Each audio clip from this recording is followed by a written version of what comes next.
is the Vintage RPG Podcast, your source for the best in classic and contemporary RPGs. With your hosts, Hambone and Stu. Welcome to the Vintage RPG Podcast, coming at you again from the clubhouse hidden somewhere in the swamps of New Jersey.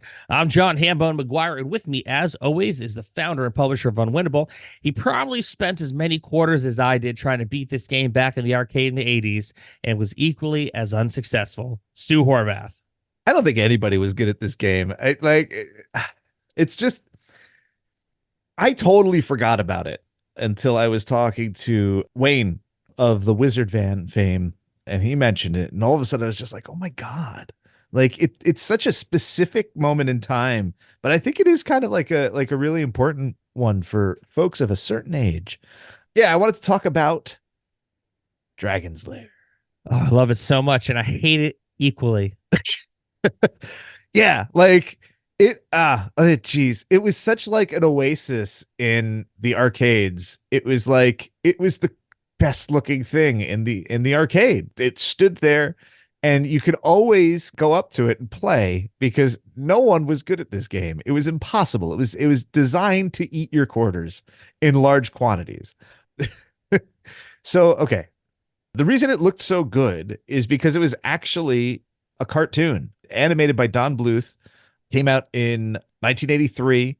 And it was an arcade cabinet, and it looked so good because it ran off of Laserdisc, which had like huge storage capacity because it was, that optical drive, like just like a CD. It's crazy. It's crazy. Like they had that technology then. It's crazy. But because of the way, so you had the ability to dump like beautiful cell animation onto this thing. But the downside of it was that it couldn't be mechanically complexly interactive because any action that you took in the game would have to like access a track on the laser disc, and they weren't that fast back then. So I think that like mentioning that anybody who played the game will remember if they were ever able to get past the first screen, the game would have like this stuttery feel to it as it like leaped to another chapter to kind of proceed the story. The interactions were very simple. It was up, down, left, right, or sword. That's it. And that's it. And you knew what to do because segments of the screen would flash. If there were 4 doors and there was a monster coming, the one up would flash like purple, and it would make the sound. It's such a specific stock cartoon sound for me that I actually associate it with Spider-Man and His Amazing Friends. Oh my God. Yes. 100%. 100%. It's like the ray gun, like sound. And it's like, it is such a 1983 cartoon sound for me. And that was your cue, but your timing had to be beyond perfect. I'm not sure if there was like a lot of video games in arcades, you had a difficulty setting. It was like you could turn it up or down to, basically depending on how many quarters you wanted to steal from children. I'm not sure that that was possible with Dragon's Lair. I think that it was just the way that the game was made. It was so fussy, I think is the word. I never got past the drawbridge where the weird eye monster comes up. Like it was impossible. Like I could never get the actual timing down. The timing wasn't what you needed to do it exactly like after it told you. You couldn't do it beforehand because then that would get you killed. And if you did it like too far after, it was impossible. The timing was absolutely impossible. And that was it. That was the only interaction. So I think that for the 80s, like unless some prodigy was like super good. And if you're one of those kids, let me know. I want to hear your story. We'll have you on. Oh my God. Yeah. Because I don't believe that you exist. A true unicorn, man. Right? I find this episode so triggering because it's bringing me back But go on. I remember they had one. I don't know if it was my birthday at a Chuck E. Cheese. I don't think I had a Chuck E. Cheese birthday, but I was definitely at a birthday at a Chuck E. Cheese. And this thing was like an oasis. It was like 1985 or 1986. And I think everybody cried because everybody wanted to be good, wanted to see what happened in the game, but like no one could play it. My strongest memories of the game are just like the demo reel, which is like, it was like sort of like a trailer for a movie. It's like Dirk the Daring is trying to rescue Daphne from the evil dragon Singe, and he's got to go through this castle that has all these cool monsters in it that you're never going to see because you can't get in the front door, loser. And that would go on loop. And I think that there might have been a reel of like his multiple deaths, which are great. Oh, they're so good. It's basically every time he dies, he turns into a skeleton in armor, and I love it. Every single variation, when at least when he's not disintegrated, or dissolved in acid. Of course, this is all testament to Don Bluth's animation. Don Bluth, if you don't know, was a Disney animator for a long time. I think he got his start on. Well, he did some stuff and then he left and then he came back. And I think that his first real movie were segments of Robin Hood, which I think Dollars to Donuts is my favorite Disney animated feature. Roger Miller, man, how can you go wrong? And then he was there for a couple features. I think that the last one that he worked on its entirety was The Rescuers, which is maybe my second favorite Disney feature. And it is so incredibly Don Bluth. Yeah, there's something I couldn't tell you what it is that makes his animation so striking to me, but he has like some sort of magic that I think comes through in almost all of his work.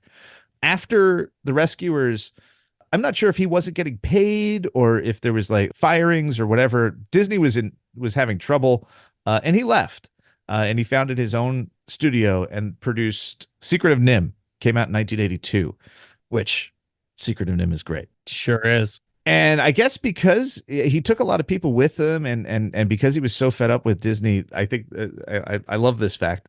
He set up his company as a profit sharing company. It didn't work out because Secret of Nim wasn't a big box office success. And I think there was just not an appetite for animation in the late 70s, early 80s that contributed to all these things.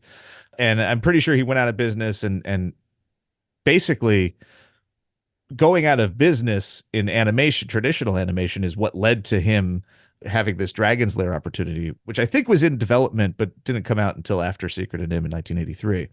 And then after that, he hooked up with Spielberg, does American Tail, Land Before Time, all that stuff. You know, those traumatic heartbreakers that little children would watch because it's a cute animated movie, but then the fucking asteroid comes. All dogs go to heaven. Like, oh, fuck. Jesus Christ. Fucking A, Don Bluth. And then he kind of disappears. I think he gets stuck in development hell. Anastasia in 1997 was a big hit for him. And then Titan AE was like, killed his career. It really did. And unjustified. Like, that movie's not bad. It's not great, maybe, but like, Don Bluth, man, he deserved better. That movie's 24 years old. Jesus. That's 2000 crazy. It came out. It's crazy. Yeah, so Dragon's Lair is Don Bluth animation at its finest. You can go online and go to YouTube and look up Dragon's Lair. There's a whole bunch of playthroughs. It's funny. I remember on the Wii, the Nintendo Wii, it got issued as a game that you could play with the Wii remotes, and it was just as fucking frustrating as it ever was on the arcade. But what you could do is also just play the thing as a movie, like this weird juddery movie, and that was probably the first time I saw it all the way through. I had it as a DVD. You could actually do it on a DVD using the TV remote, right? Yes, yeah. I had that too, and I think that it's probably been reissued in a similar format for just about everything since. I think you could probably even get it for your cell phone, but it's the hardest game ever made. It really is, and there's only like two things you got to do. You flick a switch or you hit a button. Bob's your uncle, but Bob's uncle never comes because you can't get past the fucking drawbridge. And it's funny because we're talking about this thing and we're not actually talking about the substance of the game because so few people have actually played it. You're playing as Dirk the Daring, who's trying to find Daphne, who's been kidnapped by Singe the dragon. It's simple. You're going into this evil wizard's castle. I don't think you ever see the wizard, but there's a whole bunch of cool monsters. There's a lizard king, and there's some mud men. There are these little goblin-y things that have like a funny name. I can't think of what their name is because I never encountered them in the game. Stuff of legends. You saw them in the intro reel, and you saw Dirk killing all of them. There's all, which is like that doesn't happen.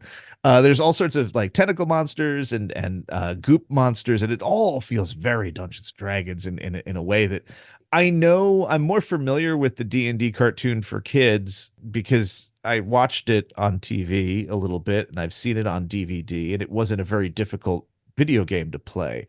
However, I think that the visuals of Dragon's Lair are burned in my brain in a different way. And like I think that I forget about Dragon's Lair because it was so hard.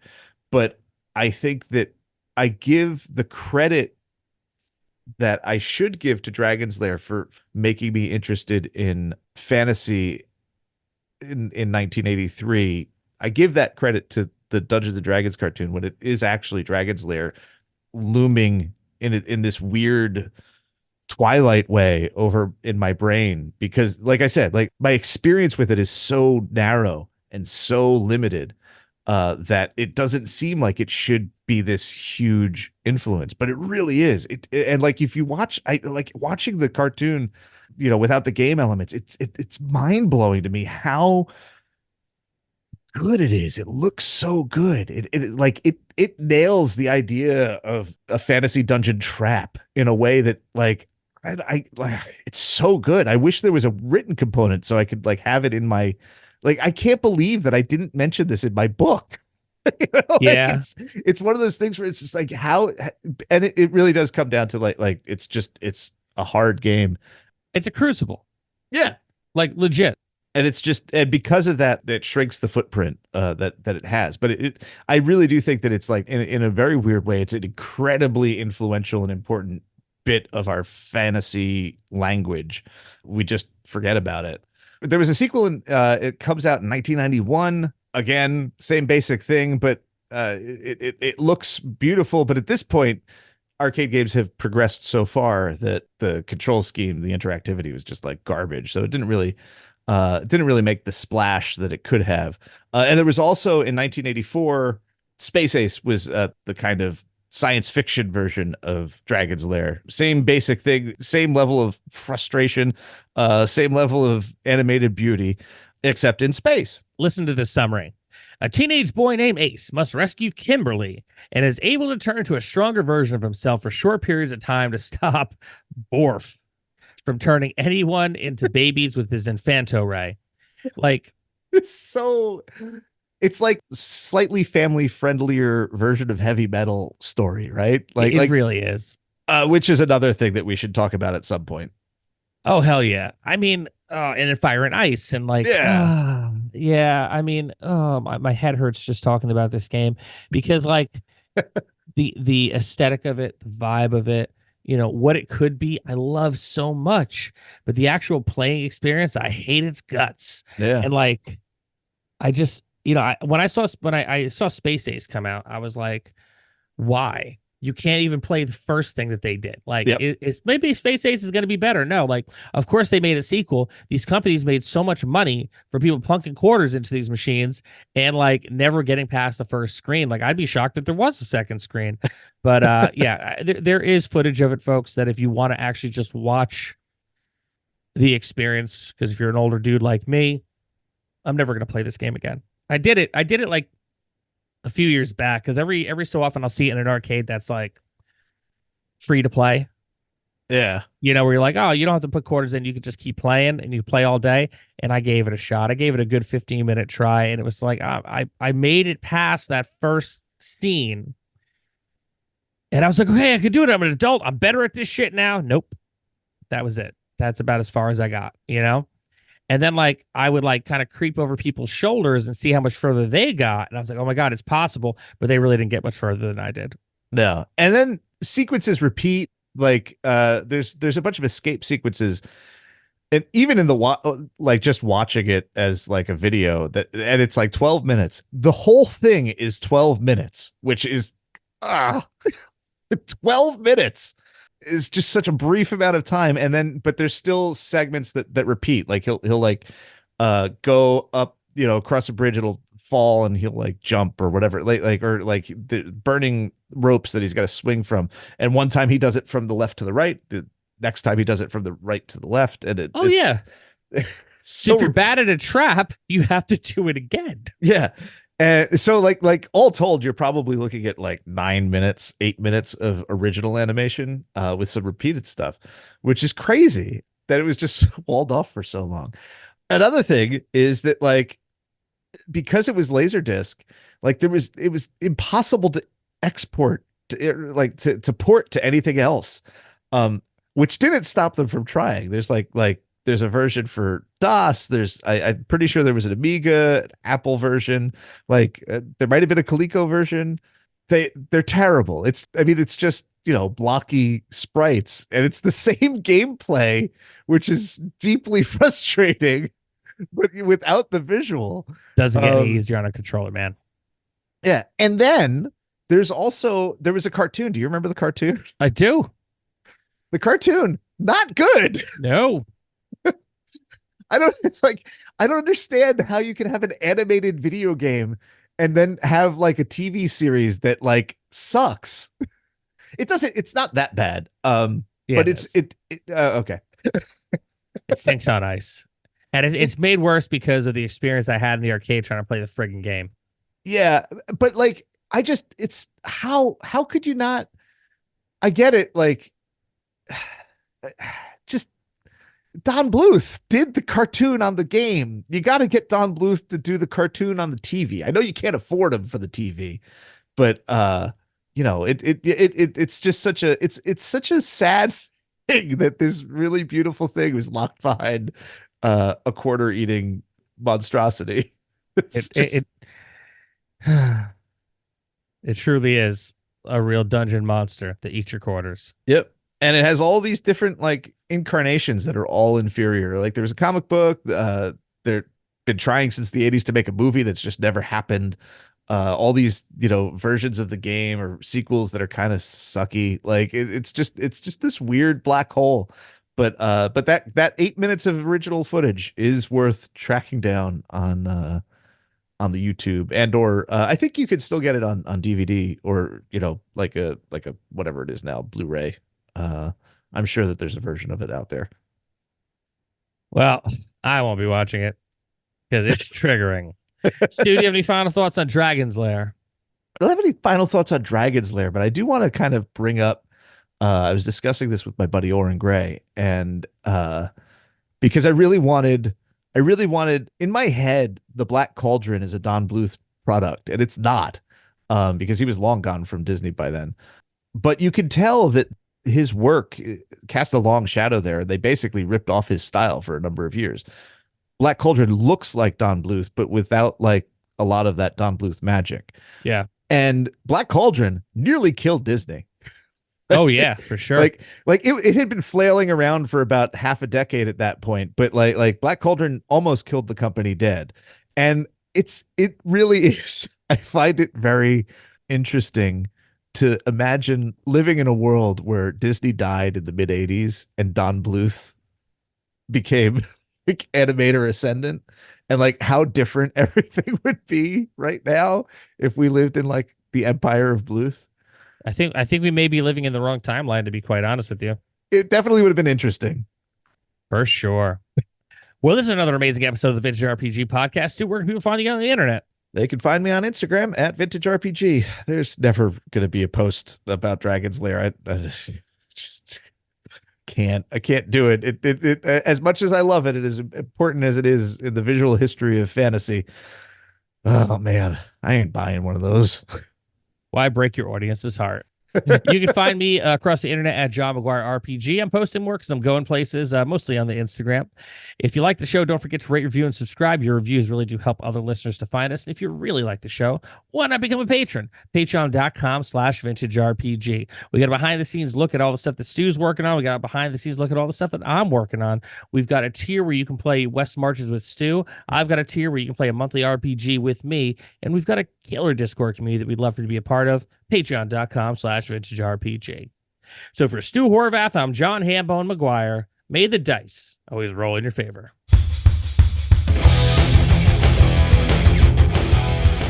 Thanks for listening. Don't forget to like, review, and subscribe to the podcast. Every review helps other listeners to find us. The Vintage RPG Podcast is a ham-fisted production. Music by Dega West. Art by Schaefer Brown.